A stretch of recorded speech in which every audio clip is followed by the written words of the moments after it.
Почитувани, добар ден. Гостен во неделното интервју на Радио Слободна Европа е извршниот директор на коалицијата Сите за правично судење, господинот Дарко Аврамовски. Господин Аврамовски, премиерот на пресконференција на презентирањето на резултатите од 100 дена на новата влада изјави дека рокот за предлози за реформа во правосудниот систем истече и дека никој досега не доставил предлози во тој рок. Што се случи со предлозите на судиите и обвинителите кои беа промовирани минатата недела? Се уште не сме стигнале да ги презентираме тие препораки пред сите релевантни чинители, бидејќи голем дел од нив го откажаа веќе потврденото присуство на настанот. Во меѓувреме имавме средби со неколку пратеници, со заменик премиерот на владата задолжен за добро владење, кои начално истакна подготвеност да ги поддржат препораките онолку колку што можат. Сега во текот на наредниот период треба да имаме средба и со министерот за правда каде што би ги дискутирале токму ваквите препораки. Така што се надевам дека рокот за консултации не е истечен и дека процесот на консултации треба да се применува постојано, вклучително и за надзор на политиките кои веќе се имплементирани, за да видиме дали даваат ефекти и дали има потреба да се направат некакви модификации. Тоа значи дека владини представници се запознаени со предлози и препораки за како да се одвиваат реформите од самата судска и обвинителска фела? Би требало да се или барем да бидат запознаени во наредниот период. Така што се надеваме дека тоа ќе биде слушнато од нивната страна, бидејќи ова се навистина изворни препораки кои доаѓаат од самите суди и обвинители, односно мнозинство од консултираните суди и јавни обвинители. Пратениците од владачкото мнозинство постојано во јавност изразуваат барање за оставка од целиот судски совет. Дали имате впечаток дека најавата за целосно распуштање на судскиот и обвинителскиот совет се уште е како предлог на маса кој што се разгледува од власта? Верувам дека е опција која што се разгледува, бидејќи постојано се повторува како решение од страна на представниците на владата, дури и од определени пратеници и представници на законодавната власт. Меѓутоа, досега не слушнавме конкретен план како би се извело тоа распуштање, кои би биле ризиците и последиците од тоа, како би се справиле со таквите ризици и последици и што ќе правиме потоа, како ќе ги избереме новите за да се осигуруваме дека нема да се вратиме повторно на статус кво после уште еден обемен процес на реформи. Во тој контекст, какви се вашите стравови од можни последици доколку навистина се распушти судскиот и обвинителскиот совет?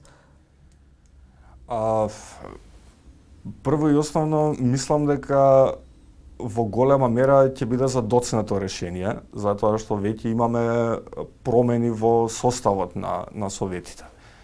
Од друга страна, ќе биде многу проблематично поради интервенцијата на законодавната и извршната власт во судската, затоа што мнозинството од представниците и во едниот и во другиот совет се избрани токму од самите суди и самите јавни обвинители. И ако може законодавната или извршната власт да ги укине мандатите кои се доверени од страна на судската власт, тоа автоматски ја става во надредена положба над судството и тоа може многу лесно да биде злоупотребено кога било во иднина. Така што многу би бил сериозен потфат кој што носи многу ризици, а немаме некоја гаранција дека ќе ги даде посакуваните резултати. Според вас, како треба да се направи една реформа во судскиот и обвинителскиот совет? Вие прво и основно, значи кога велиме дека има влијание врз судството, таквите влијанија најчесто доаѓаат токму од страна на политиката.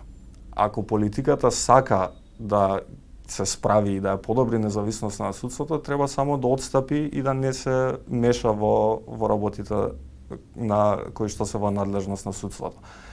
Од друга страна, треба да почнеме да покажеме волја во оние работи кои што можеме. Ние досега немаме видено никакво образложение кое што е суштинско и кое што би не убедило дека истакнатите правници кои се избрани од страна на собранието во советите, дека навистина заслужуваат да бидат таму. Кога имате избори на членови на судскиот совет или на советот на јавните обвинители, немате никакво презентирање на програми и планови за работа во јавноста. Никој не ги ни знае кандидатите, профили прават новинарите, истражуваат и ги профилираат кои се кандидатите за јавноста воопшто да знае што таму се случува. Така што ако почнеме да работиме во тој поглед со добра волја и добра свест, работите набрзо ќе почнат да се менуваат на подобро. Меѓутоа треба да бидеме свесни дека тоа е процес кој ќе трае долго. Така што има начин, само треба да почнеме да го применуваме. Вашата организација редовно следи судски рочишта, особено високопрофилните, кои според досегашната пракса се покажа дека ретко завршуваат со правосилна пресуда. Какви се вашите забелешки, на што се должи тоа? Имаме низа укажувања во таа насока, значи ова се случува вообичаено со оние високо профилирани постапки кои што се поврзани со организиран криминал и корупција. Тие по својата природа се тешки предмети, каде што е тешка и истрагата, тешко и докажувањето, долго траат процесите пред судот. Меѓутоа, кај нас забележуваме нетипично и невообичаено долго траење на ваквите предмети во сите фази од постапката. Значи, ако зборуваме за овие што се најистакнатите медиумски и најекспонирани случаи, кои завршија заради тоа што застареа делата поради измените на кривичниот законник, ќе забележите дека таму имате прво непостапување од страна на јавното обвинителство, па потоа има, кога се формираше специјалното јавно обвинителство, имаше отпор од страна на државни институции за да се оневозможат истрагите, па потоа имаше одолго влекување од страна на судот кој во одредени предмети после една година не можеше да одржи ниту едно рочиште. Така што секога ќе се собере заедно апелацијските одлуки да се враќаат на повторно судење ваквите предмети и така натаму, сето тоа доведе до исклучително долго траење на овие постапки, што беше многу умешно искористено од страна на политиката и беа направени оние измени на кривичниот законник кои ги затворија практично овие предмети. Кога пред една година беа донесени измени на кривичниот законник, вие како невладин сектор се повлековте од работната група што подготвуваше сосема нов закон, надвор од тие измени кои што беа донесени. Дали во меѓувреме во изминатава година ја обновивте соработката со Министерството за правда и дали имате информации до каде е процесот со создавање на целосно нов кривичен законник? Не сум баш сигурен во која фаза е постапката за кривичниот законник, затоа што практично пред да се случат оние контроверзни измени лани, групата имаше практично комплетирано текстот на законот кој работеше и требаше понатаму да следуваат оние процеси на јавни консултации и така натаму. Меѓутоа, откако се случија ваквите измени, откако се повлековме од тој процес, немаме информации што се случува понатаму и во која фаза е донесувањето на новиот кривичен законник. Не повикаа ли од Министерството за правда за да ја обновите соработката и да поработите на таа тематика повторно? Конкретно за кривичниот законник, досега не, меѓутоа, како што кажав, допрва треба да имаме средби со Министерството за правда, така што ќе видиме како ќе се одвива процесот. Неодамна, еден врховен судија и еден обвинител од Советот на јавни обвинители се спогодија за кривично дело мито и корупција и добија условни казни. Што мислите со таа одлука, каква порака се испраќа до јавноста, па и до останатите судии? Така, да, едниот од нив доби условна казна, другиот доби 3 годишна затворска казна.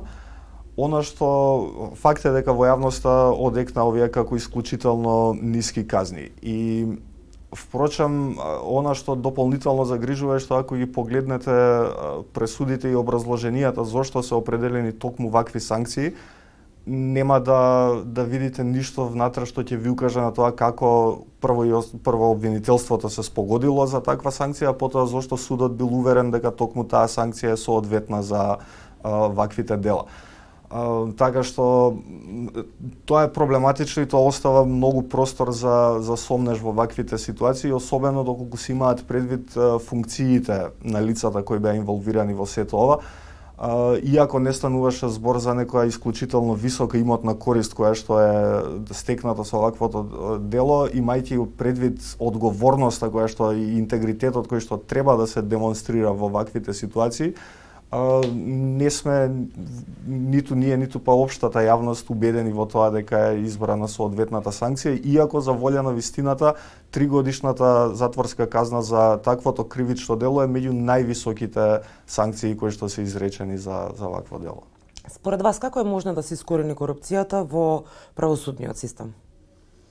Прво и основно мора да постојат механизми за превенција на корупцијата, соодветни механизми за превенција, целосно и правилно искористување на сите можности кои што се предвидени во законот за укажувачи, да се превземаат активности во таа насока за да се мотивираат самите внатре, самите судии, самите обвинители да се борат против корупцијата која што ја гледаат во системот, затоа што без со отсуство на таквата борба се добива впечаток дека сите се корумпирани и дека на сите им одговара таквата состојба, иако тоа е далеку од вистината. Имаме навистина судии и обвинители кои се спремни да направат нешто, меѓутоа не се спремни да го направат тоа во моментов затоа што сметаат дека нема доволно институционална поддршка и заштита на ваквите укажувачи.